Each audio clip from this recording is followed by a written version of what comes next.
Hey, welcome to NASA Edge. An inside and outside look at all things NASA. Oh, that's complete mark.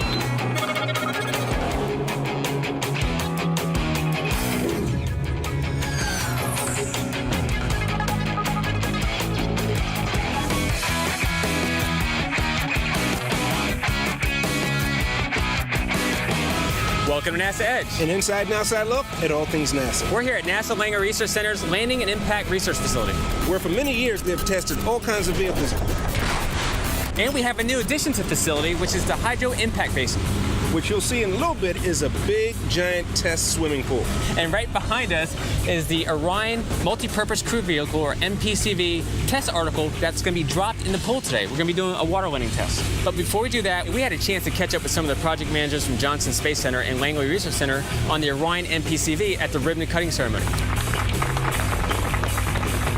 NASA is on a reinvigorated path of exploration, innovation, and technological development, leading to an array of challenging missions and destinations. We're here at Mark Kirschitz, who's a Deputy Project Manager for the Orion Multi-Purpose Crew Vehicle at NASA Johnson Space Center. How you doing? Great. Hey, tell us about what is MPCV all about? The Multi-Purpose Crew Vehicle is one of two key elements of our country's new human space exploration program. The Space Launch System is the rocket, and the MPCV is the crew capsule. It's a 5-meter capsule, slightly bigger than the Apollo, which was a little bit less than a 4-meter capsule. Weighs about 20,000 pounds, seats 4 crew for the duration of the exploration mission. Now, the whole idea behind MPCV, let's say we're going to Mars one day. I mean, will that capsule itself actually go to Mars, or is that the capsule that will be in low Earth orbit and they'll go into a bigger spacecraft heading to Mars? Yeah, MPCV will not only carry the crew to and from the surface of the Earth, it will support the crew during the exploration missions. To do an exploration mission all the way to Mars, there will have to be additional elements beyond the MPCV and the SLS to augment the capabilities of the spacecraft for that trip. Now, during the Constellation days, Orion was the vehicle, and now it's being morphed into MPCV. Has it changed at all since the early Orion days? When we transitioned from Constellation to the new exploration program, we reevaluated all of the requirements for the human vehicle, what the vehicle needed to do to go visit other destinations, including near-Earth objects, Mars, the Moon.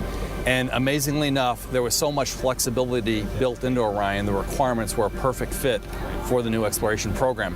The gantry has been repurposed from the time of the lunar lander to drop an aircraft to now the pool here. How did we come up with the Hydro Impact Basin? Well, basically, Orion had made a decision to switch from a land landing to water landing. And at that time, there was no facility in the world that could do swings and do swings into the water. There's a lot of facilities that do vertical drops in the water, but we really needed to have a true landing scenario where you actually have to swing and drop in the water.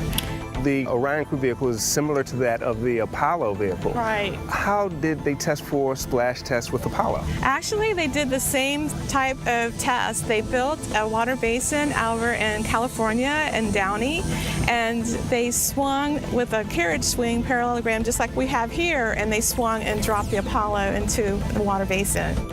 How important is it to actually have facilities like this to conduct water landing tests? Oh, you know, real tests are critical, super important to the development of any new spacecraft, and this is a very unique facility here. It allows us to do two things. First of all, it allows us to repetitively drop the test article, so we can do tests over and over and over.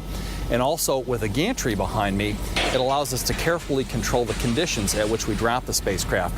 Things like its vertical velocity, its horizontal velocity, and the angle at which it hits the water are all very important parameters. And we have to vary each of these parameters to explore what we call the envelope, the operational envelope of the Orion spacecraft.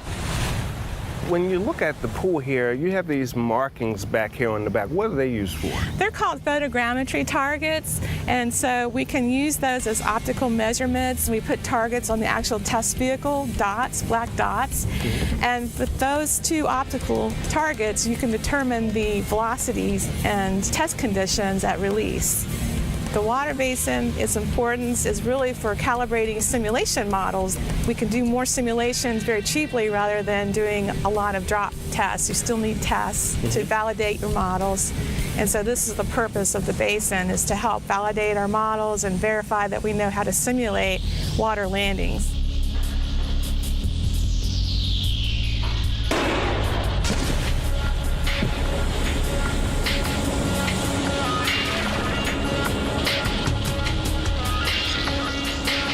do you see it maybe an eventual water landing test in the ocean at some point in the future? Or? We don't have that in our plan. We can accomplish everything we need to do right here at okay.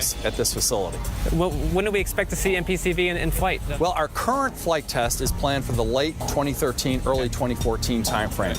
We're working with our headquarters colleagues and our partners at the Marshall Space Flight Center who are developing the SLS to sync up our schedules and our budgets to develop the full schedule all the way to the first human flight. But we anticipate our first unmanned test flight in late 13, early 14.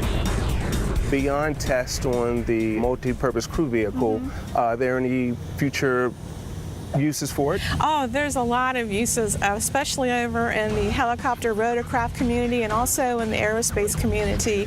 And I know that Lisa Jones, the facility head, she's got several aerospace companies that are interested in dropping their aircraft here as well. And we can accommodate those types of sizes as well. So the life of the Hydro Impact Basin will outlive the Orion and Return to Space program? Most likely it will still be here 50 years from now. Okay. Okay. Thank you, Lynn. I appreciate it. All right, thank you. You're watching NASA Edge, an inside and outside look at all things NASA.